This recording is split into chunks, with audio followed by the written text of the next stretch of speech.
ವಿದ್ಯಾರ್ಥಿಗಳಿಗೆ ಈ ದಿನ ಎಲ್ಲ ಮಕ್ಕಳಿಗೂ ಸ್ವಾಗತಿಸುತ್ತಾ ನಮ್ಮ ಸಿರಿಕನ್ನಡ ಪಾಠದಲ್ಲಿರ್ತಕ್ಕಂಥ ಕನ್ನಡ ಪುಸ್ತಕದಲ್ಲಿ 4ನೇ ಪಾಠ ಯಶೋಧರೆ. ಈ ಯಶೋಧರೆ ಪಾಠವನ್ನು ತಿಳ್ಕೊಳ್ಳೋಕ್ಕಿಂತ ಮೊದಲು ಒಂದು ಸಣ್ಣದಾಗಿ ಪೂರ್ವ ಕಥೆಯನ್ನು ತಿಳ್ಕೊಳ್ಳಿಕ್ಕೆ. ಇಲ್ಲಿ ಯಶೋಧರೆ ಯಾವ ಅಂತಂದ್ರೆ ಸಿದ್ಧಾರ್ಥನ ಇದ್ದರು. ಹಾಗಾದ್ರೆ ಸಿದ್ಧಾರ್ಥ ಯಾರು ಅಂತಂದ್ರೆ ನೋಡಿ, ಅವನ ಹಿಂದಿನ ಹೆಸರು ಅಂದ್ರೆ ಮೊದಲ ಹೆಸರು ಸಿದ್ಧಾರ್ಥ, ನಂತರ ಅವನಿಗೆ ಗೌತಮ ಬುದ್ಧ. ಈ ಹೆಸರನ್ನ ಪಡೆಯಬೇಕಾದ್ರೆ ಸಿದ್ಧಾರ್ಥ ಬಾಲ್ಯದಲ್ಲಿ ಆತನ ಗೌತಮಿ, ಆತನ ತಾಯಿ ಗೌತಮಿ ಹಾಗೂ ಆತನ ತಂದೆ ಸುಬೋಧನ ಮಹಾರಾಜ ಮಗನಾಗಿ ಹುಟ್ಟಿದಂತಹ ಸಿದ್ಧಾರ್ಥ ಬಾಲ್ಯದಲ್ಲಿ ಆ ಋಷಿಮುನಿಗಳು ಆ ಮಗುವನ್ನು ನೋಡಿ ಸುಬೋಧನ ಮಹಾರಾಜನಿಗೆ ಹೇಳ್ತಾರೆ, ನಿಮ್ಮ ಮಗ 12 ವರ್ಷ ಆದ್ಮೇಲೆ ಇಡೀ ದೇಶಾಂತರಿತನಾಗಿ ಮತ್ತೆ ಅವನು ಮುಂದೆ ದೊಡ್ಡ ಮಹಾನ್ ವ್ಯಕ್ತಿ ಆಗ್ತಾನೆ ಅಂತೇಳಿ ಆ ಸಿದ್ಧಾರ್ಥನ ನೋಡಿ ತಂದೆ ಸುಬೋಧನ ಮಹಾರಾಜನಿಗೆ ಮತ್ತು ತಾಯಿ ಗೌತಮಿ ಆಗ ಅವನನ್ನ ಆಶ್ಚರ್ಯಪಟ್ಟು ಯಾವೊಂದು ಮನೆಯ ಒಳಗಡೆ ಒಂದು ಸ್ವಲ್ಪವೂ ಸಹ ಬೆಳಕು ಕಾಣಿಸದ ಹಾಗೆ ಒಂದು ಭದ್ರತೆ ಇರುವಂತಹ ಕೋಣೆಯಲ್ಲಿ ಅವನನ್ನು ಸಾಕಿದ್ದಾರೆ. ಅಷ್ಟರ ಮಟ್ಟಿಗೆ ಅವನು ಬೆಳೆದು ಕೇವಲ 12 ವರ್ಷದ ಹೊಸ ಬಾಲಕನನ್ನ ಆ ಸಂದರ್ಭದಲ್ಲೇ ಅದಕ್ಕಿಂತ ಮೊದಲು ತನ್ನ ಅರಮನೆಯ ಕುದುರೆಗಳನ್ನ ಕಾಯ್ತಕ್ಕಂಥ ಚೆನ್ನಜ್ಜನನ್ನ ಆತ ಬಹಳ ಪ್ರೀತಿಯಿಂದ ಆಡ್ತಾನೆ. ಆ ವ್ಯಕ್ತಿಯನ್ನು ಕಂಡ್ರೆ ತುಂಬಾ ಪ್ರೀತಿ ಆಗ್ತದೆ. ಮದುವೆ ಆಗುತ್ತೆ, ಒಂದು ಮಗು ಸಹ ಆಗುತ್ತೆ. ಒಮ್ಮೆ ಆತನಿಗೆ ಹೊರಗಡೆ ಕುಡಿತಾ ಇರುತ್ತೆ ಬೆಳಕು, ವಿಧಿ ಕರುನಾಳು ಬಾ ಬೆಳಗ್ಗೆ, ಕರುನಾಳು ಬೆಳಗ್ಗೆ. ಹೀಗೆ ಅವನು ನಿದ್ದೆ ಮಾಡುವಾಗಲೂ ಕುಳಿತಾಗಲೂ ಸಹ ಹೊರಗೆ ಒಮ್ಮೆ ಆಲೋಚನೆ ಮಾಡಿ ಚೆನ್ನಾಗಿ ಯಾವ ರೀತಿಯಾಗ ತನ್ನ ಇರುವಂತ ಸ್ಥಳಕ್ಕೆ ಕರ್ಕೊಂಡು ಹೋಗ್ತಾನೆ. ಅಜ್ಜ, ನಾನೊಂದು ಮಾತು ಕೇಳ್ತೀನಿ, ನನ್ನನ್ನು ಹೇಗಾದ್ರೂ ಮಾಡಿ ಹೊರಗಡೆ ಕರ್ಕೊಂಡು ಹೋಗ್ತೀಯಾ? ಏನಪ್ಪ ಮಹಾರಾಜ, ಹೇಗಪ್ಪ ಇದು ಸಾಧ್ಯ? ಇದು ರಾಜರ ಆಜ್ಞೆ ಆಗಲಿ, ನಿನ್ನನ್ನು ಹೇಗೆ ಕರೆದುಕೊಂಡು ಹೋಗಿ?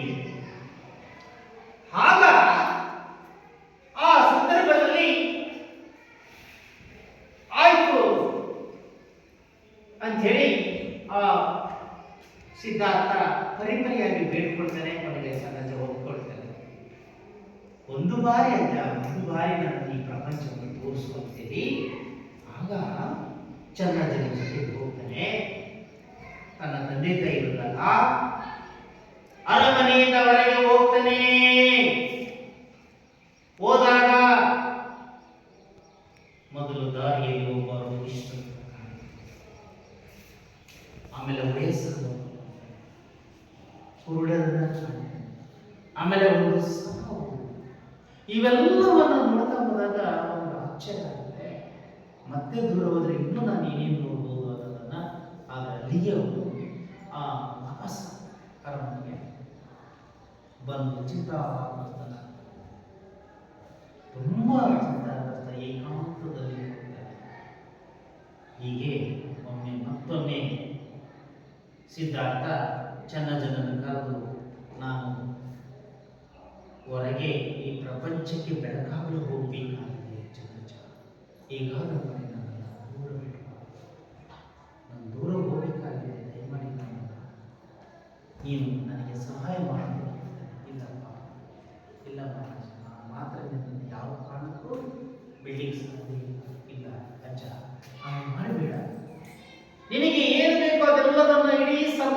ನಾನು ನಿನಗೆ ಕೊಡ್ತೀನಿ, 1,000 ರೂಪಾಯಿ ಅಂತ ಹೇಳಿ ಹೇಳ್ತೇನೆ. ಅಜ್ಜನಿಗೆ ಕಣ್ಣೀರು ಬರುತ್ತೆ.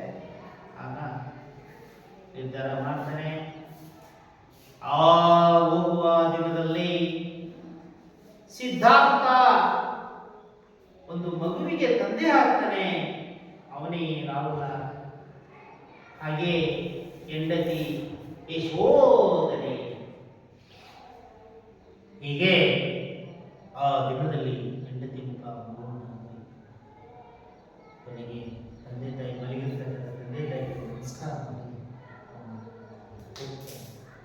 ಬಹಳ ದೂರ ತಾನು ಹಾಕೊಂಡಿರ್ತಕ್ಕಂಥ ಎಲ್ಲವನ್ನ ಕಳಿಸಿ ಆ ಹೂವನ್ನು ಚಂದ್ರಜಿ ಕೊಡ್ತಾರೆ. ಇನ್ನು ಯಾರು ಹೇಳಬೇಕು. ಹೀಗೆ ಸುಮಾರು 10 ವರ್ಷಗಳ ಹಿಂದಿನ ನೆನಪನ್ನ ತನ್ನ ಗಂಡನ ನೆನಪಿನಲ್ಲೇ ಕಾಯುವಂತಹ ಹಾಗೂ ಕುಳಿತಂತಹ ಯಶೋಧನೆ ಕನಸನ್ನ ಕಾಣ್ತಾ ಇರ್ತಾರೆ. ತನ್ನ ಗಂಡನ ನೆನಪಿನಲ್ಲೇ ಆ ಗಂಡನ ಫೋಟೋವನ್ನು ಹಿಡ್ಕೊಂಡು ಪಠಾರದಲ್ಲಿ ಕೆಳಗೆ ಕೂತ್ಕೊಂಡು ಟೇಬಲ್ ಅಡಿ ತನ್ನ ತಲೆಯನ್ನು ಕೊಟ್ಕೊಂಡು ಕಣ್ಣೀರು ಹಾಕ್ತಾರೆ. ಕನಸನ್ನು ಕಾಣ್ತಾನೆ. ಎಲ್ಲಿ ನನ್ನ ಮಗನೂ ಸಹ ನನ್ನನ್ನು ಕೈ ಬಿಟ್ಟು ಹೋಗ್ತಾನೋ ಅಂತ ಹೇಳಿ ಅದೇ ಸಂದರ್ಭದಲ್ಲಿ ಕನಸು ಕಂಡು ಎಚ್ಚರ ಆಗುತ್ತೆ. ಪಕ್ಕದಲ್ಲೇ ತನ್ನ ಮಗ ನಿಂತಿರ್ತಾನೆ. ಆಗ ಸಖಿ ಬರ್ತಾಳೆ. ಆ ರಾಣಿಯನ್ನ ನೋಡ್ಕೊಳ್ತಕ್ಕಂಥ ಸಖಿ ಅಂಬಿಕೆ. ಆಗ ರಾಣಿ ಕಣ್ಣಲ್ಲಿ ನೀರು ಬರೋ ಸಂದರ್ಭಗಳನ್ನು ನೋಡ್ತಾ ಕೊನೆಗೆ ರಾಜನಿಗೆ ಸುದ್ದಿಯನ್ನು ತಿಳಿಸೋದಕ್ಕೋಸ್ಕರ ತನ್ನ ಮಾವನವರಾಗಿರ್ತಕ್ಕಂಥ ಸುಬೋಧನ ಮಹಾರಾಜ ತನ್ನ ಮಾವನವರಿಗೆ ತಿಳಿಸೋದಕ್ಕೋಸ್ಕರ ಅವಳು ಕಾಯ್ತಾ ಈ ಸಂದರ್ಭ ಹೇಳ್ತಾರೆ. ಆಗ ಆ ಸಂದರ್ಭದಲ್ಲಿ ರಾಹುಲ ನನ್ನ ತಂದೆಯನ್ನು ನಾನು ಕಾಣಬೇಕು, ನನ್ನ ತಂದೆಯನ್ನು ನಾನು ನೋಡಬೇಕು, ನನ್ನನ್ನು ಕಳಿಸಿಕೊಡು, ನನ್ನ ತಂದೆಯನ್ನು ನಾನು ಕರ್ಕೊಂಡು ಬರಬೇಕು ಅಂತ ಹೇಳ್ತಾರೆ.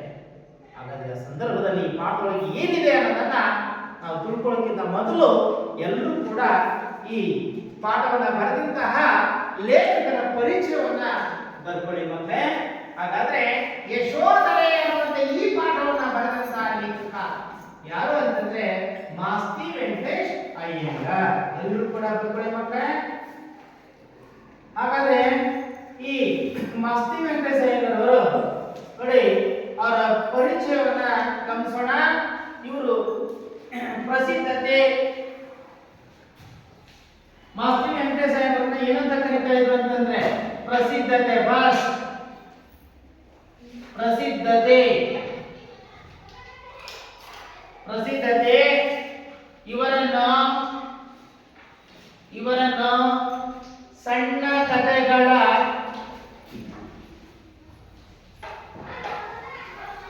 ಜನಕ, ಸಣ್ಣ ಕಥೆಗಳ ಜನಕರಿಂದ ಪ್ರಸಿದ್ಧರಾಗಿದ್ದಾರೆ. ಹಾಗೆಯೇ ಇವರ ಕಾವ್ಯನಾಮ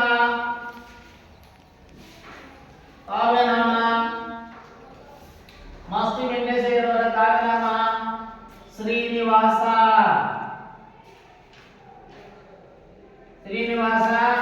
ಹಾಗಾದ್ರೆ ಮಾಸ್ತಿ ವೆಂಕಟೇಶ್ ಅಯ್ಯಂಗಾರ್ ಅವರು ಕಾಲ, ಇವರ ಕಾಲ ದಿನಾಂಕ 6/6/1891 ರಲ್ಲಿ ಜನಿಸಿದರು. ಹಾಗೆಯೇ ಜನ್ಮಸ್ಥಳ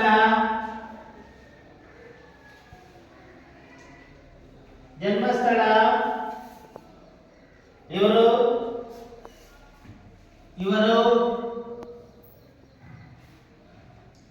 ಕೋಲಾರ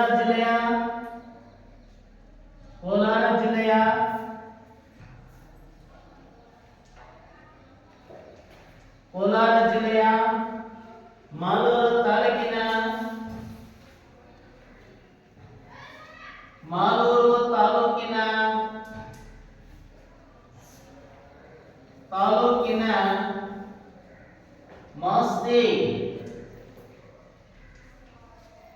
ಮಾಸ್ತಿ ಎಂಬ ಗ್ರಾಮ, ಮಾಸ್ತಿ ಎಂಬ ಗ್ರಾಮ ಇವರದಾಗಿತ್ತು.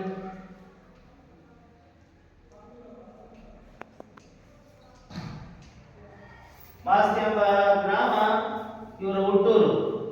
ಹಾಗೆಯೇ ಇವರ ಒಂದು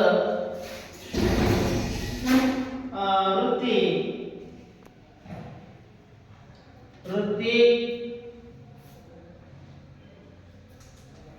ಇವರು ಅಂದ್ರೆ ಮಾಸ್ತಿ ವೆಂಕಟೇಶಯ್ಯನವರು ಇಂಗ್ಲಿಷ್ ನಲ್ಲಿ MA ಪಡೆದು ಇಂಗ್ಲಿಷ್ ನಲ್ಲಿ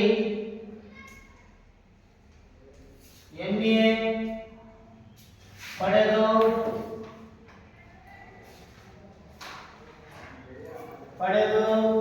ಅಸಿಸ್ಟೆಂಟ್ ಕಮಿಷನರ್ ಆಗಿ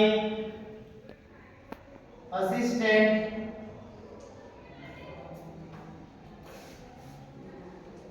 ಕಮಿಷನರ್ ಆಗಿ ರಾಜ್ಯದ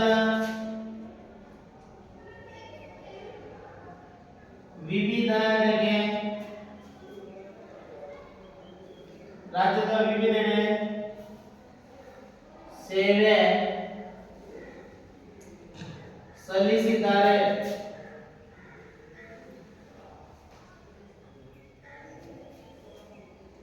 ಇವರು ಬರೆದಂತಹ ಕೃತಿಗಳು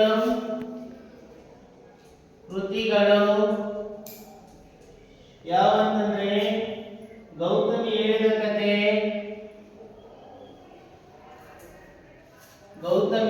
ಹೇಳಿದ ಕತೆ,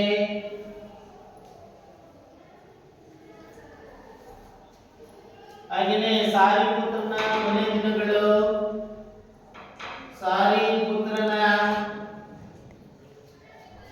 ಕೊನೆಯ ದಿನಗಳು, ಕೊನೆಯ ದಿನಗಳು, ಸಾರಿಪುತ್ರನ ಕೊನೆಯ ದಿನಗಳು. ಮಾಸ್ತಿ ವೆಂಕಟೇಶಯ್ಯನವರು ಬರೆದಂತಹ ಕೃತಿಗಳು ಗೌತಮಿ ಹೇಳಿದ ಕತೆ, ಸಾರಿಪುತ್ರನ ಕೊನೆ ದಿನಗಳು, ಸಿಂಗಲ್ ನೆಟ್ ಕಾಮ ಹಾಕಿ ಮಕ್ಕಳೇ. ಹಾಗೆಯೇ ಕುಚೇಲನ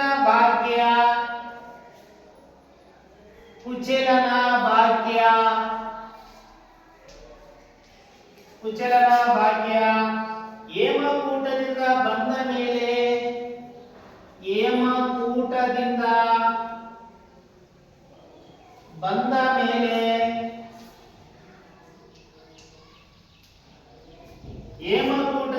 ಬಂದ ಮೇಲೆ ಹಿಂಗ ಡಬಲ್ ಇಂಟೆಡ್ ಕಾಮ ಹಾಕಿ ಚಿಕ್ಕವೀರ ರಾಜೇಂದ್ರ, ವೀರ ರಾಜೇಂದ್ರ, ಹೀಗೆ ಮೊದಲಾದ ಕೃತಿಗಳನ್ನು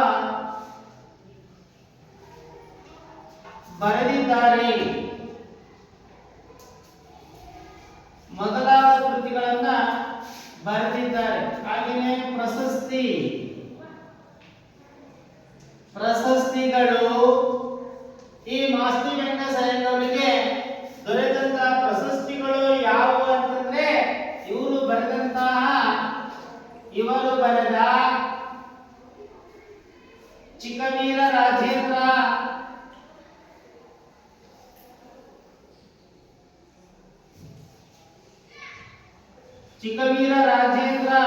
ಅನ್ನುವಂತಹ ಕೃತಿಗೆ ಜ್ಞಾನಪೀಠ ಪ್ರಶಸ್ತಿ,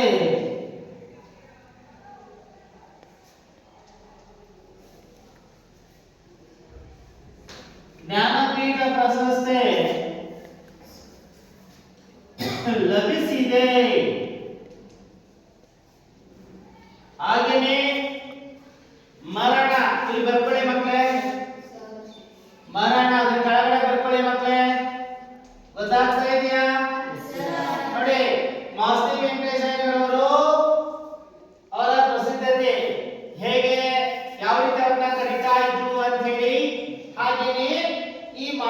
ವೆಂಕಟೇಶಯ್ಯಂಕರ್ ಅವರ ಕಾವ್ಯನಾಮ, ಕಾಲ, ಜನ್ಮಸ್ಥಳ ಈಗ 1 by 1 ಬರ್ಕೋಬೇಕು. ಅದೇ ರೀತಿ ಇನ್ನ ವೃತ್ತಿ, ನಂತರ ಕೃತಿಗಳು, ಅದೇ ರೀತಿ ಪ್ರಶಸ್ತಿಗಳು, ಅದರ ಕೆಳಗಡೆ ಮರಣ. ಹಾಗಾದ್ರೆ ಈ ಮಾಸ್ತಿ ವೆಂಕಟೇಶಯ್ಯಂಕರ್ ಅವರು ಯಾವಾಗ ಮರಣ ಹೊಂದಿದ್ರು ಅನ್ನೋದನ್ನಂತಂದ್ರೆ ಇವರು ದಿನಾಂಕ 6/6/1986ರಲ್ಲಿ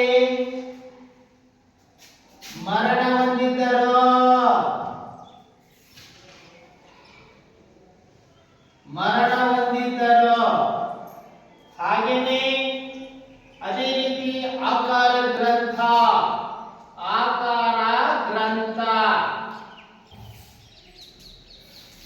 ಈ ಪಾಠವನ್ನು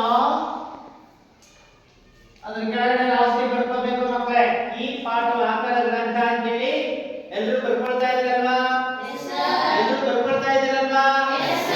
ವೆರಿ ಗುಡ್. ಆಕಾರ ಗ್ರಂಥ ಈ ಪಾಠವನ್ನು ಯಶೋಧರೆ ಅನ್ನೋ ಪಾಠದ ಹೆಸರೇಳುವಂತ ಕೃತಿ ನಾಟಕದಿಂದ ಆರಿಸಿಕೊಳ್ಳಲಾಗಿದೆ. ಇಷ್ಟು ಗೊತ್ತಾಯ್ತಾ ಮಕ್ಕಳೇ? ನೋಡಿ, ಈಗ ಯಶೋಧರೆ ಈ ಪಾಠವನ್ನ ಬರೆದಂತಹ ಲೇಖಕರ ಪರಿಚಯ. ಯಶೋಧರೆ ಯಾರು ಅಂತ ನಿಮ್ಗೆ ಗೊತ್ತಿದೆ ಅಲ್ವಾ? ಗೊತ್ತಾಯ್ತಾ?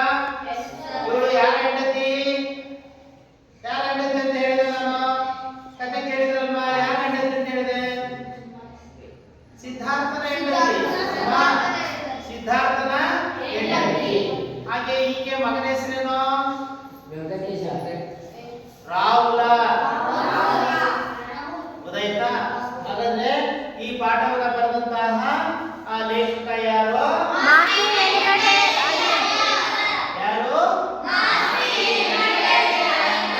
ಮಾಸ್ತಿ ವೆಂಕಟೇಶಯ್ಯಂಕರ್ ಅವರ ಭಾವಚಿತ್ರ ನೋಡಿದ್ರ ಮಕ್ಕಳೇ? ನಿಮ್ಮ ಪಾಠದ ಪುಸ್ತಕ ನಿಮ್ಮಲ್ಲಿದೆ. ಮಾಸ್ತಿ ವೆಂಕಟೇಶಯ್ಯಂಕರ್ ಅವರ ಭಾವಚಿತ್ರ ಗಮನಿಸಿದ್ರಾ? Very good. ಹಾಗೇನೆ ಈಗ ಪರಿಚಯವನ್ನ ಎಲ್ಲರೂ ಕೂಡ ಗಮನಿಸಿ ಮಕ್ಕಳೇ. ಯಶೋಧರೆ ಈ ಪಾಠವನ್ನ ಬರೆದ ಲೇಖಕರ ಹೆಸರೇನು? ಮಾಸ್ತಿ ವೆಂಕಟೇಶಯ್ಯಂಕರ್. ಯಾರು? ಒಬ್ಬೊಬ್ಬರೇ ಬಂದು ಹೇಳಬೇಕಾಗುತ್ತೆ, ಗುರುತಿಸ್ಬೇಕು. ಗೊತ್ತಾಯ್ತಾ?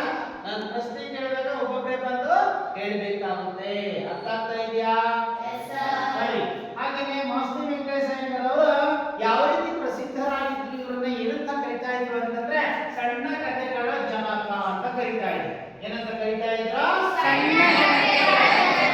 ಏನಂತ ಕರಿತಾ ಇದ್ರಪ್ಪ? ಎಂತ ಜನಕ? ಸಣ್ಣ ಕಥೆಗಳ ಜನಕ ಅಂತ ಯಾರನ್ನ ಕರೀತಾರೆ? ಯಾರನ್ನ ಕರೀತಾರೆ? ಹಾಗೇನೆ ಈ ಮಾಸ್ತಿ ವೆಂಕಟೇಶಯ್ಯಂಕರ್ ಅವರ ಕಾವ್ಯನಾಮ ಯಾವುದು ಅಂತಂದ್ರೆ ಯಾವುದು? ಶ್ರೀನಿವಾಸ ಅಂತ ಹೇಳಿ. ಹಾಗೇನೆ ಹುಟ್ಟಿದಂತ ಕಾಲಮಾನ ನೋಡಿ, ದಿನಾಂಕ 6/6/1893ರಲ್ಲಿ ಜನಿಸಿದ್ರು. ಯಾರು?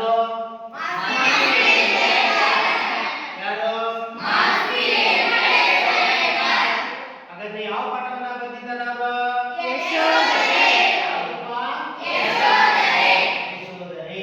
ಹಾಗೆ ಮಾಸ್ತಿ ವೆಂಕಟೇಶಯ್ಯಂಕರ್ ಅವರು ಹುಟ್ಟಿದಂತಹ ಜನ್ಮಸ್ಥಳ ಯಾವುದು ಅಂತಂದ್ರೆ ನೋಡಿ, ಇವರು ಕೋಲಾರ ಜಿಲ್ಲೆಯ ಮಾಲೂರು ತಾಲೂಕಿನ ಮಾಸ್ತಿ ಎಂಬ ಗ್ರಾಮ ಇವರ ಹುಟ್ಟೂರು. ಲೇಖಕರಾಗಿರ್ತಕ್ಕಂಥ ಮಾಸ್ತಿ ವೆಂಕಟೇಶಯ್ಯಂಕರ್ ಅವರ ಹುಟ್ಟೂರು ಕೋಲಾರ ಜಿಲ್ಲೆಯ ಮಾಲೂರು ತಾಲೂಕಿನ ಯಾವ ಜಿಲ್ಲೆಯ? ಕೋಲಾರ ಜಿಲ್ಲೆಯ ಮಾಲೂರು. ಯಾವ ಗ್ರಾಮ? ಮಾಸ್ತಿ ಎಂಬ ಗ್ರಾಮ. ಯಾವ ಗ್ರಾಮ? ಗೊತ್ತಾಗ್ತಾ ಇದೆಯಾ? ಹೇಳ್ತೀನಿ ನಾನು. ಹಾಗೇನೆ ಈ ಮಾಸ್ತಿ ವೆಂಕಟೇಶಯ್ಯಂಕರ್ ಅವರು ಯಾವ ರೀತಿ ಪದವಿಯನ್ನು ಪಡೆದು ನೋಡಿ ಮುಂದೆ ಅವರು ದೊಡ್ಡ ಉನ್ನತ ಹುದ್ದೆಯನ್ನ ನಿರ್ವಹಿಸ್ತಾ ಇದ್ದಾರೆ ಅಂತಂದ್ರೆ ಯಾವ ಹುದ್ದೆ ಅಂತಂದ್ರೆ ಅಸಿಸ್ಟೆಂಟ್ ಕಮಿಷನರ್ ಆಗಿ. ಗೊತ್ತಾಯ್ತಾ? Assistant commissioner. ಗೊತ್ತಾಯ್ತಾ? ಡಿಸ್ಟ್ರಿಕ್ಟ್ ತಾಲೂಕುಗಳಲ್ಲಿ ದೊಡ್ಡ ಒಬ್ಬ ಒಳ್ಳೆಯ ಅಧಿಕಾರಿಯಾಗಿ ಕನ್ನಡ ಸಾಹಿತ್ಯದ ವಿವಿಧ ಒಂದು ಪ್ರಕಾರಗಳಲ್ಲೂ ಕೂಡ ಇವರು ಸಾಹಿತ್ಯವನ್ನು ಬರೆದು ಪ್ರಸಿದ್ಧರಾಗಿದ್ದಾರೆ. ಹಾಗೆಯೇ ಇವರು ಯಾವುದರಲ್ಲಿ ಪದವಿಯನ್ನು ಪಡೆದಂತಂದ್ರೆ ಇಂಗ್ಲಿಷ್ ನಲ್ಲಿ MA ಪದವಿ ಪಡೆದ. ಯಾವ ಭಾಷೆಯಲ್ಲಿ? ಇಂಗ್ಲಿಷ್ ನಲ್ಲಿ MA ಪದವಿಯನ್ನು ಪಡೆದು ಹುದ್ದೆ ಯಾವುದಂತಂದ್ರೆ ಅಸಿಸ್ಟೆಂಟ್ ಕಮಿಷನರ್ ಆಗಿ. ಯಾವುದಾಗಿ? ಅಸಿಸ್ಟೆಂಟ್ ಕಮಿಷನರ್ ಆಗಿ. ಗೊತ್ತಾಗ್ತಾ ಇದೆಯಾ ಮಕ್ಕಳೇ? ಗೊತ್ತಾಗ್ತಾ ಇದೆಯೇನಪ್ಪ? ಅಸಿಸ್ಟೆಂಟ್ ಕಮಿಷನರ್ ಆಗಿ ರಾಜ್ಯದ ವಿವಿಧೆಡೆ ಸೇವೆಯನ್ನ ಸಲ್ಲಿಸಿದಂತಹ ಒಬ್ಬ ಮಹಾನ್ ಲೇಖಕ ಅಂತಂದ್ರೆ ಈ ಮಾಸ್ತಿ ವೆಂಕಟೇಶ ಅಯ್ಯಂಗಾರ್. ಹಾಗೆಯೇ ಮಾಸ್ತಿ ವೆಂಕಟೇಶ ಅಯ್ಯಂಗಾರ್ ಅವರು ವೃತ್ತಿಯನ್ನು ಇಟ್ಕೊಂಡು ಇವರು ಅನೇಕ ರೀತಿಯಲ್ಲಿ ಸಾಹಿತ್ಯ ಕೃತಿಗಳನ್ನ ಬರೆದಿದ್ದಾರೆ. ಹಾಗಾದ್ರೆ ಆ ಕೃತಿಗಳಿಗೆ ಯಾವ್ಯಾವ ಹಾಗಾದ್ರೆ ಅಂತಂದ್ರೆ ಗೌತಮಿ ಹೇಳಿದ ಕಥೆ. ಯಾರು ಹೇಳಿದ ಕಥೆ? ಯಾರು ಹೇಳಿದ ಕಥೆ? ಸಾಲಿಪುತ್ರನ ಕೊನೆಯ ದಿನಗಳು. ಎಂದಾಪುತ್ರನ ಕೊನೆಯ ದಿನಗಳು. ಕುಚೇಲನ ಭಾಗ್ಯ, ಏಕಕೂಟದಿಂದ ಬಂದ ಮೇಲೆ, ಚಿಕ್ಕ ವೀರ ರಾಜೇಂದ್ರ ಅನ್ನುವಂತ ಹೀಗೆ ಹಲವಾರು ಕೃತಿಗಳನ್ನ ಈ ಮಾಸ್ತಿ ವೆಂಕಟೇಶ ಅಯ್ಯಂಗಾರ್ ಅವರು ಬರೆದು ಪ್ರಸಿದ್ಧರಾಗಿದ್ದಾರೆ. ಗೊತ್ತಾಯ್ತಾ? ಹಾಗೆಯೇ ಅದೇ ರೀತಿ ಈ ಮಾಸ್ತಿ ವೆಂಕಟೇಶ ಅಯ್ಯಂಗಾರ್ ಅವರಿಗೆ ನೋಡಿ ಜ್ಞಾನಪೀಠ ಪ್ರಶಸ್ತಿ ವಿಜೇತರಲ್ಲಿ ಒಬ್ಬರು ಇವರು. ಸುಮಾರು ಅವರ ಕನ್ನಡ ನಾಡಿನಲ್ಲಿ ಎಷ್ಟು ಜನ ಜ್ಞಾನಪೀಠ ಪ್ರಶಸ್ತಿಗಳು ಇದ್ದಾರಪ್ಪ ನಮ್ಮಲ್ಲಿ? 8 ಜನ. ಎಷ್ಟು? 8 ಜನ. ಗೊತ್ತಾ ಯಾರು ಅಂತೇಳಿ? ಯಾರು? ಕುವೆಂಪು, ಶಿವರಾಮ್ ಕಾರಂತರು. ಗೊತ್ತಾಯ್ತಾ? ಆಮೇಲೆ ಮಾಸ್ತಿ ವೆಂಕಟೇಶ ಅಯ್ಯಂಗಾರ್, ವಿ.ಕೃ. ಗೋಕಾಕ್, ಯುವ ಅನಂತಮೂರ್ತಿ, ಗಿರೀಶ್ ಕಾರ್ನಾಡ್, ಚಂದ್ರಶೇಖರ್ ಆಜಾದ್. ಎಷ್ಟು ಜನ ಆದ್ರು ಹಾಗಾದ್ರೆ? 8 ಜನ ನಮ್ಮ ಕನ್ನಡ ನಾಡಿನ ಜ್ಞಾನಪೀಠ ಪ್ರಶಸ್ತಿ ಪಡೆದಂತಹ ಕವಿಗಳು.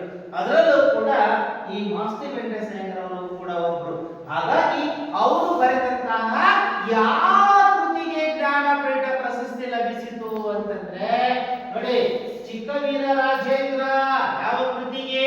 ಚಿಕ್ಕ ವೀರ ರಾಜೇಂದ್ರ. ಚಿಕ್ಕ ವೀರ ರಾಜೇಂದ್ರ ಯಾವ ಕೃತಿಗೆ? ಚಿಕ್ಕ ವೀರ ರಾಜೇಂದ್ರ ಅನ್ನುವಂತಹ ಕೃತಿಗೆ ಅವರಿಗೆ ಜ್ಞಾನಪೀಠ ಪ್ರಶಸ್ತಿ ಲಭಿಸಿತು. ಯಾವ ಪ್ರಶಸ್ತಿ ಲಭಿಸಿತು? ಜ್ಞಾನಪೀಠ ಪ್ರಶಸ್ತಿ.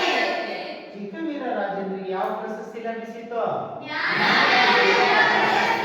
ಹಾಗೆಯೇ ಮರಣ ಈ ಮಾಸ್ತಿ ವೆಂಕಟೇಶ ಅಯ್ಯಂಗಾರ್ ಅವರು ಯಾವಾಗ ಮರಣ ಹೊಂದಿದ್ರು ಅಂದ್ರೆ ದಿನಾಂಕ 6/6/1986ರಲ್ಲಿ ಅವರು ಮರಣ ಹೊಂದಿದ್ರು.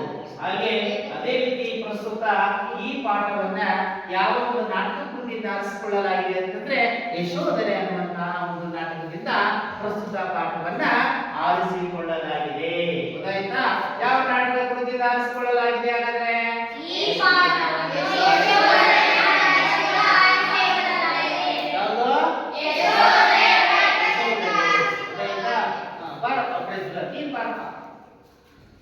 ಈ ಮಾಸ್ತಿ ವೆಂಕಟೇಶ ಅಯ್ಯಂಗಾರ್ ಅವರ ಪರಿಚಯವನ್ನ ಓದಿ ಒಂದ್ಸರಿ ಹೇಳಪ್ಪ. ನೀನು ಪ್ರಸಿದ್ಧತೆ, ಕಾವ್ಯನಾಮ, ಕಾಲ, ಜನ್ಮಸ್ಥಳವನ್ನು ಗುರುತಿಸುವ. ಕೇಳಿಸ್ಕೊಳ್ಳಿ ಮಕ್ಕಳೇ. ಲೇಖಕ ಮಾಸ್ತಿ ವೆಂಕಟೇಶ ಅಯ್ಯಂಗಾರ್. ಪ್ರಸಿದ್ಧತೆ ಇವರನ್ನು ಸಣ್ಣ ಕಥೆಗಳ ಜನಕರಿಂದ ಪ್ರಸಿದ್ಧರಾಗಿದ್ದಾರೆ. ಸಣ್ಣ ಕಥೆಗಳ ಜನಕರೆಂದು ಪ್ರಸಿದ್ಧರಾಗಿದ್ದಾರೆ. ಯಾರು? ಮಾಸ್ತಿ ವೆಂಕಟೇಶ ಅಯ್ಯಂಗಾರ್. ಕಾವ್ಯನಾಮ ಶ್ರೀನಿವಾಸ್. ಕಾಲ ಶ್ರೀನಿವಾಸ್ ಅಲ್ಲ, ಶ್ರೀನಿವಾಸ. ಕಾವ್ಯನಾಮ ಶ್ರೀನಿವಾಸ್. ಶ್ರೀನಿವಾಸ. ಕಾಲ 6/6. ದಿನಾಂಕ 6/6/1986.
ಅದು ತಪ್ಪು ಕಣಲೆ.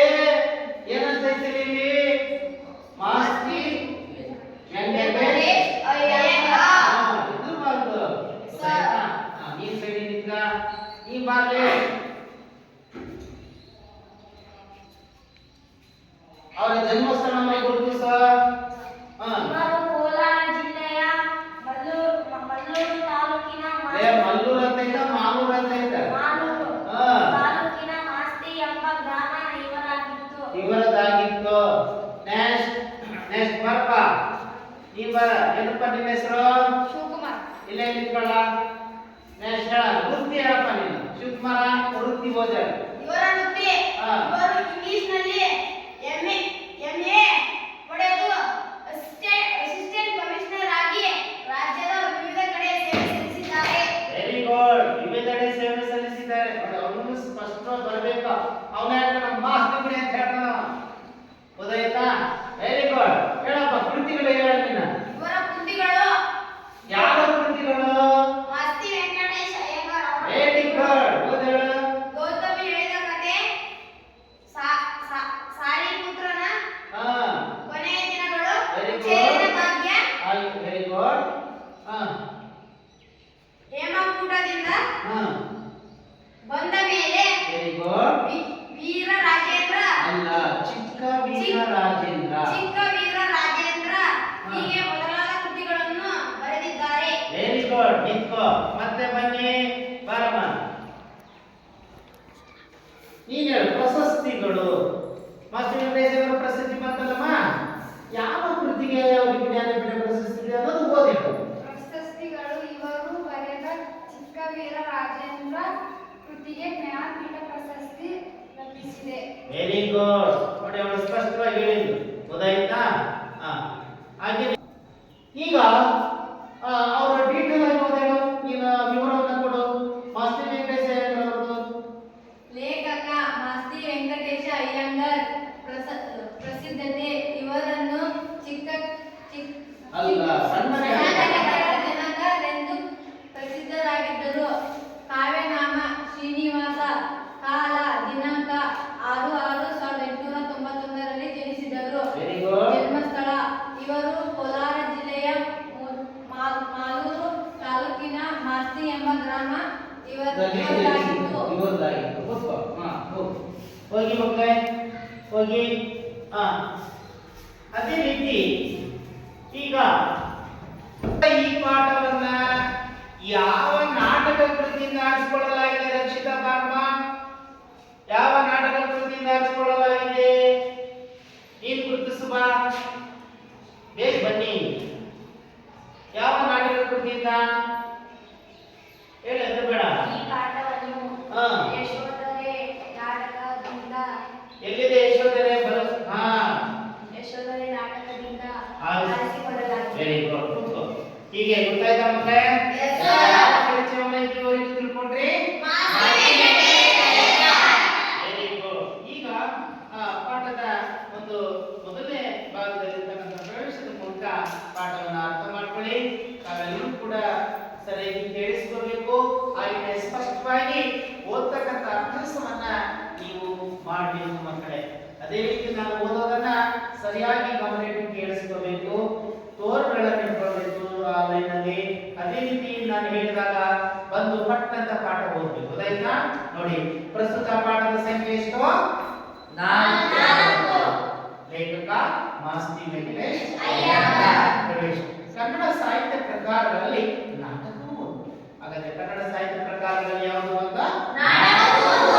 ಕಾವ್ಯಗಳಲ್ಲಿ ನಾಟಕ ಮನೋಹರವಾದದ್ದು.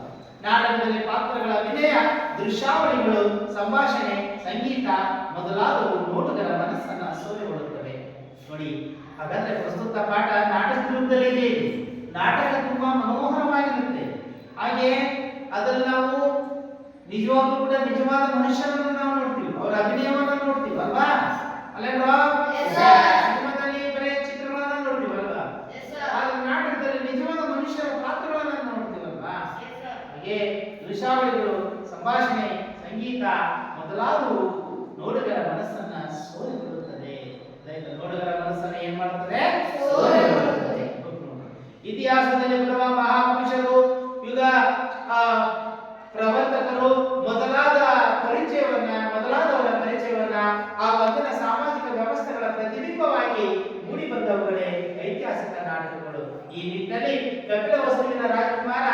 ಸಿದ್ಧಾರ್ಥ ಬುದ್ಧನಾಗ ಬೇಯಿಸಿ ರಾತ್ರೋರಾತ್ರಿ ಯಾರಿಗೂ ತಿಳಿಸದೆ ರಾಜ್ಯವನ್ನು ಪರಿತ್ಯಾಗ ಮಾಡಿ ಹೋಗ್ತಾನೆ. ಹಾಗಾದ್ರೆ ಯಾವ ವಸ್ತುವಿನ ರಾಜಕುಮಾರ? ಕಪಿಲ ವಸ್ತುವಿನ ರಾಜಕುಮಾರನ ಹೆಸರೇನೋ? ಕಪಿಲ ವಸ್ತುವಿನ ರಾಜಕುಮಾರ ಹೆಸರೇನಪ್ಪ? ಸಿದ್ಧಾರ್ಥ ಬುದ್ಧನಾಗ ವಹಿಸಿ ರಾತ್ರೋರಾತ್ರಿ ಯಾರಿಗೂ ತಿಳಿಸದೆ ರಾಜ್ಯವನ್ನ ಪರಿತ್ಯಾಗ ಮಾಡಿ ಹೋಗ್ತಾನೆ. ಹಾಗೆ ಆದ್ರೆ ಇಂತ ಅದನ್ನ ಮಡದಿ ಅಂದ್ರೆ ಹೆಂಡತಿ, ಇಂತ ಆ ಸಿದ್ಧಾರ್ಥನ ಹೆಂಡತಿ ಯಶೋಧರೆ ಅನುಭವಿಸುತ್ತಿದ್ದ ಭಯ, ಆತಂಕ ಹಾಗೂ ಮಾನಸಿಕ ತುಮುಲಗಳನ್ನ ಈ ನಾಟಕದಲ್ಲಿ ಪ್ರೇಕ್ಷಕರ ಮನಮುಟ್ಟುವಂತೆ ಮನೋಜ್ಞಾನವಾಗಿ ಚಿತ್ರಿಸಲಾಗಿದೆ. ಹಾಗಾದ್ರೆ ಯಶೋಧರೆ ಪಾಠ ಯಾವ ರೂಪದಲ್ಲಿದೆ? ನಾಟಕ ರೂಪದಲ್ಲಿ, ನಾಟಕ ರೂಪದಲ್ಲಿದೆ. ಹಾಗಾದ್ರೆ ಯಶೋಧರೆ ಯಾರು? ಸಿದ್ಧಾರ್ಥನ ಹೆಂಡತಿ. ಸಿದ್ಧಾರ್ಥ ಯಾವ ಸಂಸ್ಥಾನದ ರಾಜನಾಗಿದ್ದ?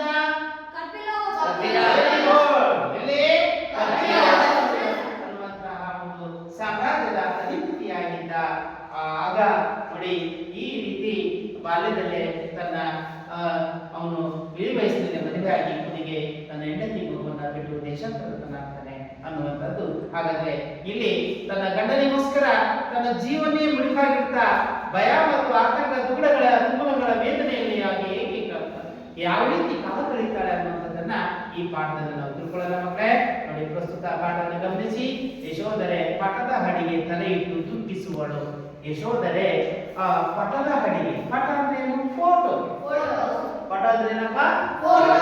ಉದಯತಾ. ಪಟದ ಹಡಿಗೆ, ಉದಯತಾ. ಪಟ ಅಂತಂದ್ರೆ ಫೋಟೋ, ಭಾವಚಿತ್ರ ಏನಪ್ಪ? ಈ ಭಾವಚಿತ್ರ ಉದಯತಾ ಆ ಸಿದ್ಧಾರ್ಥನ ಒಂದು ಮುಖಚಿತ್ರವುಳ್ಳಂತಹ ಒಂದು ಭಾವಚಿತ್ರವನ್ನ ನೋಡ್ತಾ ಆ ಚಿತ್ರವನ್ನು ನೋಡ್ತಾ ಅಲ್ಲಿ ತಲೆ ಇಟ್ಟು ತಲೆ ಅಡಿ ಇಟ್ಟು ನೋಡಿ ದುಃಖಿಸಿಕೊಂಡು ಕಣ್ಣೀರು ಹಾಕ್ತಾ ಇದ್ದಾಳೆ ತನ್ನ ಗಂಡನಿಗೋಸ್ಕರ. ಯಾರು? ರಾಹುಲನ್ನು ಹೊಗಳೋದು, ಆ ಹೂಗಳನ್ನು ತೆಗೆದು ಪೀಠದ ಮೇಲೆ ಹಾಕುವನ. ಆಗ ತಾಯಿ ತಲೆ ಮೇಲೆ ಇದ್ದಂತ ಹೂಗಳನ್ನ ಯಾರು ತಂದಾಡ್ತಾ ಇದ್ರು? ಯಾರು? ಹೀಗೆ ತಾಯಿಯ ಹೆರಳಿಗೆ ಒಂದು ಹೂವನ್ನಿಟ್ಟು ಸೊಗಸು ನೋಡುವನು. ಅಂದ್ರೆ ತಾಯಿಯ ತಲೆಗೆ ಮತ್ತೆ ಹೂವನ್ನಿಟ್ಟು ಅದರ ಸೊಗಸನ್ನು ನೋಡ್ತಾ ಇದ್ದ. ಯಾರೋ? ಅದೇ ವೇಳೆಗೆ ರಾಜನು ಅಂಬಿಕೆಯು ಬರುವರು. ಅದೇ ವೇಳೆಗೆ ರಾಜನು ಮತ್ತು ಅಂಬಿಕೆಯು ಕೂಡ ಅಂದ್ರೆ ರಾಣಿಯ ಸಖಿ ದಳದ ಸೇವಕಿ ಆ ರಾಜನ ಜೊತೆಗೆ ಆ ಸಂದರ್ಭದಲ್ಲಿ ಅವರು ಕೂಡ ಬರ್ತಾರೆ. ರಾಜ, ಅಮ್ಮಾಜಿ ಬಂದಿದ್ದೇನೆ, ಅಮ್ಮ ನಾನು ಬಂದೆ ಅಂತ ಓದ್ಬಾರ್ದು ನೀನು. ಶಿವಕುಮಾರ ಎಸ್ ಕವಿ. ಈಗ ಒಂದಿಬ್ರು ಓದ್ಬೇಕು, ಗೊತ್ತಾಯ್ತಾ? ಜೋರಾಗಿ ಓದಿ. ಯಶೋಧರೆ ಜೋರಾಗಿ ಹೇಳಪ್ಪ. ಯಶೋಧರೆ ಪಟದ ಅಡಿಗೆ ತೆರೆ ಇಟ್ಟು ದುಃಖಿಸುವವಳು. Very good. ನಡಿ ನೆಕ್ಸ್ಟ್ ಬರ ನೀನು. ಜೋರಾಗಿ ಹೇಳ್ಬೇಕಾ? ಒಂದೊಂದೇ ಲೈನ್ ಓದಿ. ಬಾ ಹೇಳ್ಬೇಕು ಜೋರಾಗಿ. ರಾಹುಲನು ಹೂಗಳನ್ನು ತೆಗೆದು ಬೆಟ್ಟದ ಮೇಲೆ ಹಾಕುವನು. ತಾಯಿಯ ಹೆರಳಿಗೆ ಒಂದು ಹೂವನ್ನಿಟ್ಟು ಸೊಗಸು ನೋಡುವನು. ಅದೇ ವೇಳೆಗೆ ರಾಜನು ಅಂಬಿಕೆಯು ಎದುರುಬಾರ್ದ ಕೂತ್ಕೊಂಡು ರಾಜ ಆಗ ಬಂದು ಅಲ್ಲಿರ್ತಕ್ಕಂಥ ಯಶೋಧರೆಯನ್ನು ನೋಡಿ, ಅಮ್ಮ ಅಮ್ಮ ಮಜಿ ಬಂದಿಯನ್ನ. ಆಗ ಯಶೋಧರೆ ಎದ್ದು ಬಂದು ನಮಸ್ಕರಿಸಿ ಪೀಠವನ್ನು ಕೊಂಡಬೇಕು. ಆಗ ತನ್ನ ಮಾವನವರಾಗಿರ್ತಕ್ಕಂತಹ ಮಹಾರಾಜನನ್ನು ನೋಡಿ ಅವರ ಕಾಲಿಗೆ ಬಿದ್ದು ನಮಸ್ಕಾರ ಮಾಡಿ ಕೂತ್ಕೊಳ್ಳಿ ಅಂತೇಳಿ ಪೀಠವನ್ನು ತೋರಿಸ್ತಾರೆ. ಗೊತ್ತಾಯ್ತಾ? ಹೀಗೆ ಈ ರೀತಿಯಾಗಿ ಮುಂದೆ ನಾನು ಬಹುದಿನದಿಂದ ತನ್ನ ಮಾವನ ಬಳಿಯಲ್ಲಿ ಆಕೆ ಯಶೋಧರೆ ಹೇಳ್ತಾರೆ, ನಾನು ಬಹುದಿನದಿಂದ ನಿಮ್ಮನ್ನು ಬೇಡುತ್ತಿದ್ದೆ. ಸೋದರಿಯ ಸುದ್ದಿಯನ್ನು ಎಳೆತನದಲ್ಲೇ ನನ್ನ ಕರೆ ತಂದಿದ್ದೀರಿ, ಸಾಕಿ ಸಲುಹಿದ್ದೀರಿ, ಸೊಸೆಯಾಗಿ ಮನೆಗೆ ಹೋಗಿಸಿದ್ದೀರಿ, ಬಾಳಿವೆ ಕನಸಿದ್ದೀರಿ. ಕನಸಿನಲ್ಲಿ ಎಣಿಸಲಾಗದ ಸೌಖ್ಯಗಳ ನಾನು ನಿಮ್ಮ ಅರಮನೆಯಲ್ಲಿ ಅನುಭವಿಸಿದೆ ಅಂತ ಹೇಳಿ ಈ ಮಾತನ್ನ ಯಾರು ಹೇಳ್ತಾರೆ? ಯಾರಿಗೆ? ರಾಜನಿಗೆ ಹೇಳ್ತಾರೆ. ನಾನು ಈಗಾಗಲೇ ಬಹುದಿನಗಳಿಂದ ನಾನು ನಿಮ್ಮನ್ನ ಬೇಡ್ತಾ ಇದ್ದೀನಿ. ನನ್ನನ್ನು ನಿಮ್ಮ ತಂಗಿಯ ಮಗಳೆಂದು ನನ್ನನ್ನ ಹಾಕಿ ಸಲಹಿ ತಮ್ಮ ಮಗನಿಗೆ ಮದುವೆ ಮಾಡ್ಕೊಂಡಿದ್ದೀರಿ, ಸೊಸೆಯನ್ನಾಗಿ ಮಾಡ್ಕೊಂಡಿದ್ದೀರಿ. ಹಾಗೆ ಈ ಮನೆಗೆ ಬೆಳಕಾಗಿ ಸಹ ನಾನಿದ್ದೀನಿ. ಈಗ ನಾನು ತುಂಬಾ ನೋವನ್ನು ತಿಂತಾ ಇದ್ದೀನಿ. ನಾನು ಒಂದು ಕಡೆ ಸುಖವಾಗಿ ಮತ್ತೊಂದು ಕಡೆ ನೋವನ್ನು ತಿನ್ನುತ್ತಿದ್ದೇನೆ ಅಂತ ಹೇಳಿ ತನ್ನ ದುಗುಡವನ್ನ ಮತ್ತೊಂದು ಕಡೆ ಆಕೆ ಹೇಳಿಕೊಳ್ತಾರೆ. ಇಷ್ಟು ಹೀಗೆ ಈ ರೀತಿ ಇರ್ತಕ್ಕಂಥದ್ದು. ನಾಳೆ ಎಲ್ಲರೂ ಕೂಡ ಓದ್ಕೊಂಡ್ ಬರ್ಬೇಕು ಮಕ್ಕಳೇ. ಗೊತ್ತಾಗ್ತಾ ಇದೆಯಾ? ಅರ್ಥ ಆಯ್ತಾ? ಪಾಠದಲ್ಲಿ ಯಾವ ಪಾಠವನ್ನ ಮಾಡಿದೆ ನಾನೀಗ? ಬರೆದಂತ ಲೇಖಕ ಯಾರು?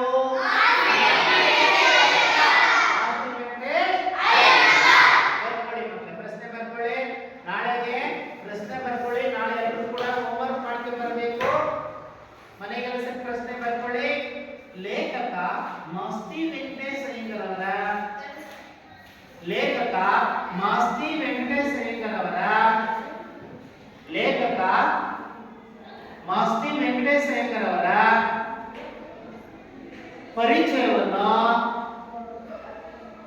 ಪರಿಚಯವನ್ನು ವಾಕ್ಯದ ರೂಪದಲ್ಲಿ ಬರೆಯಿರಿ. ಇಷ್ಟೊಂದು ಕೂಡ ಬರ್ಕೊಂಡ್ಬರ್ಬೇಕು. ಆಯ್ತಾ? ವಾಕ್ಯದ ರೂಪದಲ್ಲಿ ಬರೆಯಿರಿ. ಇಡೀ ಪರಿಚಯವನ್ನು ಬರೆಯಿರಿ. ನೆಕ್ಸ್ಟ್, ಯಶೋಧರೆ ಯಾರ ಹೆಂಡತಿ? ಬರ್ಕೊಳ್ಳಿ. ಯಶೋಧರೆ ಯಾರ ಹೆಂಡತಿ?